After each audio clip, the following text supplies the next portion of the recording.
on which we all hopped on to. And so I'm going to make a few disconnected statements and then I'll connect them. I think Julien, you were there when we were thinking of doing this. And at the same time, there was this, because I was part of the consultation for Living Indus and something was happening here. Now, until then, we hadn't yet embarked on the river. The visuals you're seeing, these are from that journey on which I was. I just did not do whitewater rafting because I thought a whitehead should let other people do it. I wasn't equipped to it, but the rest of the river I did travel. And having studied, geography and having been in the environmental space as a journalist, there were these mixed feelings. I was pained, I was angry, and I still saw hope and the potential that this river holds within itself to heal.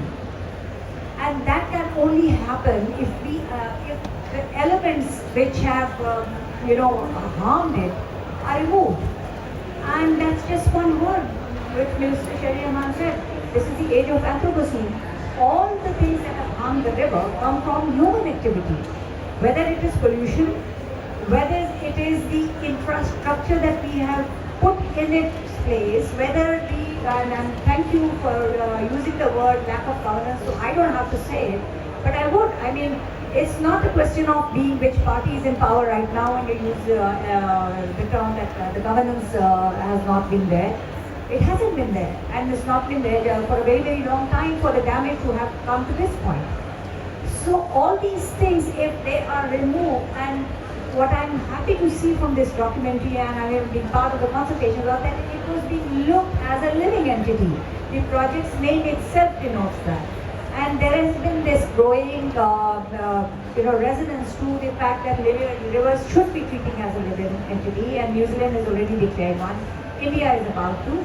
And if we start treating Indus River as a living entity which can be heard and which can also heal, I think that's how that's the way forward. Because the people along the river, as well as the people in the governance structures, they become blindsided. They take it for granted. It's there. It's always been there. There's a reason that today I'm wearing what I'm wearing, and this denotes something of our culture, of our history, of our archaeology. And this motif was found on the King Priest bust which was excavated from Mohenjo-daro. And the fact that we are sitting in Egypt, that is a contemporary civilization. So they are the government, they have to look at it from a governance angle beyond provincial boundaries for the Indus River. But the way I look at it, this is a shared historical, universal resource for everybody. It's a cultural heritage for the world. And if we do not take care of the Indus as a living being, then all cultural heritage that we were able to see and document along the river, so we are not really taking care of what is precious for the entire world. So that is one thing. And the other thing is, people they only see their portion of the river.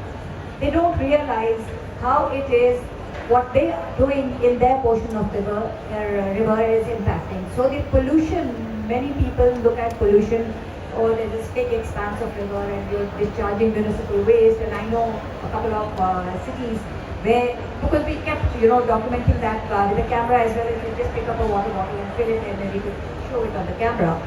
But the whole point is it is being polluted right from the source. The pollutants are different. You will see plastic there, you will see trash being put in. But as you come down, you see the agricultural runoff with pesticides and with the all the fertilizer. I mean, other countries don't really have canals and drains. They don't need to. They don't put so much of toxic material in their agricultural zones. We have industrial waste. We've got factories located around Afia River. So all these things have been done by us, and they can be undone because the fix is there. If you break something, you can fix it. What is irreparable is the damage to the ecosystem, because that takes very long time to restore. So I belong to the coastal city, and there's one habitat that I've come to love more than most, and that's my bias of being a coastal city person, is the mangroves habitat. And that depends, for its life, for the Indus River to reach it, and what Madam Minister Sherry was mentioning. Our expedition was supposed to happen from where Indus enters Pakistan, which is in Hamsiko. We weren't allowed to start from Kargil where it enters, security issues. And we had to exit from Kharjan. And at Kotri, there was nothing downstream Kotri. There was this expanse of mounds of sand, and now I know the words that I said to my colleagues who were shocked to see this. I'm used to it. I live in Sindh. I travel up and down all the time. But all the other members of the expedition were from outside Sindh. So when I used to talk about these things, what are you on about? What do you mean it's a huge river? How can it not be there? And then they saw and they said, now we believe what you're saying. And I just use the word, if I'm allowed to use the Urdu term, इसको इतनी ये जो silt है इसका तो कोई तूफान लोग ही लेके जाएगा समंदर तक. And that deluge is what happened, and that's how it reaches the river. So we had to put our rafts on trucks and to deliver on the promise that we will be going all the way to where the river exits. We went by truck to Kharujan, and then we put the boats into the sea because there was no river, and then we went and filmed the mangroves. So this is it, and this was just 3 months before. I think it was 5th of May when we ended our journey in July. Look what's happened. But it's very, very important to make that distinction that Indus River did not experience a flood in 2022.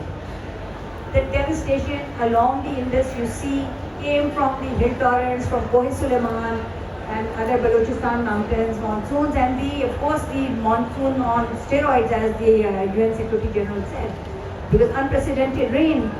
But the human devastation was also because they were not used to these the water coming from there, and they have built settlements there. Along the Indus, where the people have been displaced, so they went back and saw those places from where we had come. All they did was they just came up and settled on the bank. So the camps you see both sides of the Jordan are not the ones who were flooded as such. They were in the river. They came and put their camps up, and they will go back, unfortunately. So there, that's the government structure that you would look at when you're looking at the Living Indus. There's so many things that can fix those things. And also, what is most encouraging is that this is taking a basin approach, which is something that all environmentalists and all water specialists have been literally begging for, where you can't make these piecemeal fixes to fix a 6th largest river, which is now also ranked as the 2nd most polluted river in the world. So the basin approach is what is needed, and a collaborative approach. And yes, absolutely, the industries, the corporate sector, I don't care if people use the word greenwashing, there have to be a stakeholder in this. If they are the polluters, they simply have to clean up. So we can't say, keep them at bay, stay away from them, don't talk to them, don't engage them. Every single stakeholder who benefits from the Indus River needs to be a part of this entire project to heal it and to make it live. Right now it is short of breath.